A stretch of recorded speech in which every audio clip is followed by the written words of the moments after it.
You wake up before dawn and you are already cold. Not the kind of cold you feel when you kick off a blanket. The kind that has been working on you all night. Crept through the ground beneath you, through every layer of animal skin you pulled over your body, down to the bone. The fire is nearly out. A few orange coals glow in the dark. Outside, it is below freezing. It may have been below freezing for months. You have no cabin, no sleeping bag, no thermostat. You have the people beside you, the embers of a fire, and whatever your body learned to do across hundreds of thousands of years of prehistoric life. This is how your ancestors slept during the Ice Age. Night after night, across some of the coldest landscapes ancient humans had ever encountered.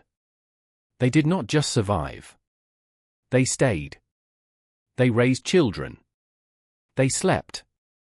So how? That question is not just about ancient humans. It is about you. Because your body still carries the cold weather logic your ancestors built across the Stone Age.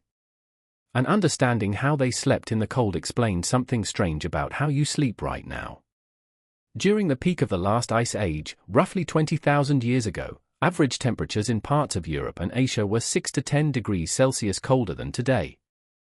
That does not sound extreme until you realize 6 degrees colder shifts entire ecosystems. Rivers freeze for half the year. Wind cuts across open tundra with nothing to slow it down. Prehistoric humans were not sheltering in tropical forests. Many were living on the edges of glacier.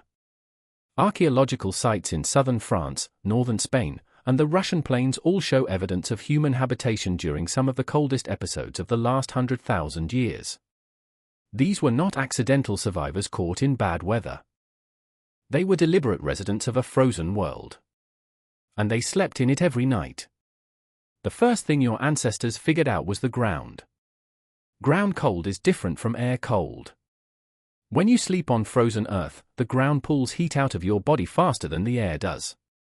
This is called conductive heat loss, and it is one of the fastest ways a human body loses core temperature. A person lying on cold ground can lose heat 2 to 4 times faster than someone elevated even slightly above it. Excavations at Ohalo 2 in Israel, a site dating to roughly 23,000 years ago, found something remarkable. Archaeologist Danny Nadel, who led those excavations, identified compressed layers of grass and plant material laid deliberately on sleeping floors inside brush huts. These people were engineering their sleeping surfaces. A layer of dry grass between a body and frozen ground traps air and slows heat loss. It is the same principle behind every modern sleeping mat you have ever used. Your ancestors understood this without the vocabulary to explain it.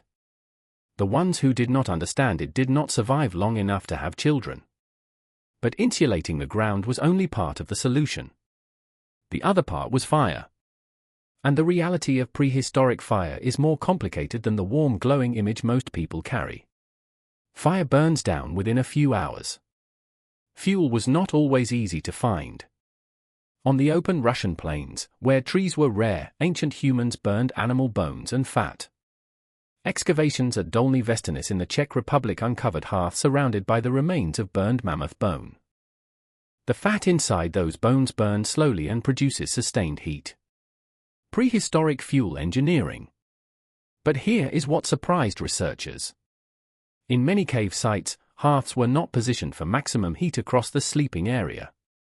They were positioned near the entrance. The reason was carbon monoxide. A fire burning deep inside a closed cave fills the space with smoke over the course of a night. Ancient humans placed fires near entrances not because they did not understand warmth, but because they understood that surviving the night meant managing air as much as managing heat. The real warmth came from something more reliable than fire. It came from each other. Huddling is one of the oldest thermoregulatory strategies in mammalian evolution. Each body in a sleeping group generates somewhere between 60 and 100 watts of heat just by existing. A group of 5 sleeping humans produces as much warmth as a small space heater running on low. Anthropologist Dean Falk, who has studied the evolution of human social behavior, has argued that close physical contact during sleep was not just practical. It was one of the foundations of the social bonding that allowed early human groups to function at all. Sleep was a communal event. You slept against the person beside you because the person beside you kept you alive. The privacy of sleep, the idea that it is a solitary thing, is almost entirely a modern invention. For the vast majority of human evolution, sleeping alone was not peaceful. It was dangerous. And then there is the cold itself. This is where the story takes a turn you might not expect. Your body does not just tolerate cold at the start of sleep. It creates it. Core body temperature drops naturally as you fall asleep. Heat moves from your core to your skin and is released outward. That thermal drop is part of what signals your brain to shift into sleep mode. The cold is not the enemy of sleep. In a very real sense, the cold is the trigger. Jerome Siegel, a neuroscientist at Ohalo who studied sleep patterns in pre-industrial societies including the Hadza of Tanzania and the Tsimane of Bolivia, found that people in non-industrial cultures consistently fell asleep as ambient temperature dropped in the evening and woke near the coldest point of the night. Temperature, not light alone, was driving the sleep-wake cycle. Your ancestors were not fighting the cold to sleep. The dropping temperature of an Ice Age evening was the biological cue their bodies were waiting for. That ancient logic is still inside you. When sleep researchers recommend keeping your bedroom cool, they are not describing a modern preference. They are describing a reflex roughly 300,000 years old. So let us reconstruct what a night actually looked like. Your group has found a rock overhang. Someone laid dry grass across the floor earlier. Animal skins are piled nearby. The fire near the entrance is burning low, fed with bone. Inside it is cold, but the worst of the wind is cut off. The group settles close together. Bodies press against bodies. Skins are pulled over the pile. And sometime deep in the night, someone wakes. Not because of a noise. Because the temperature dropped past the threshold the nervous system was monitoring. Consciousness surfaces just enough to add fuel to the fire. Then sleep again. This was not a disorder. It was the design.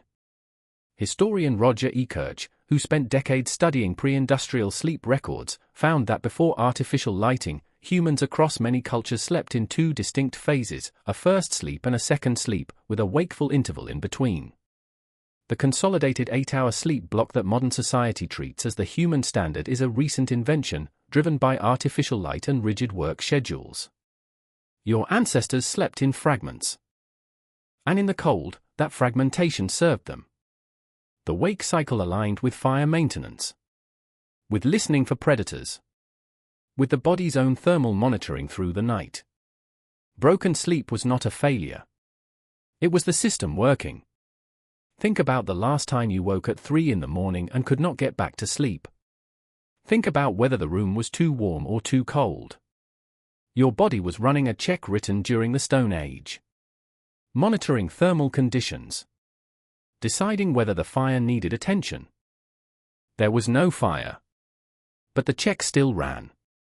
Your body was built for exactly this.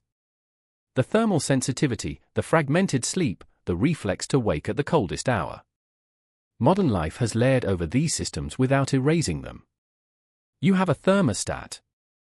You have a mattress and a phone that tells you what time to get up. But underneath all of that, your nervous system is still scanning for the cold. Still waiting to tend a fire that no longer needs tending. You wake up in a frozen world, and your body already knows what to do. It has been doing it for 300,000 years.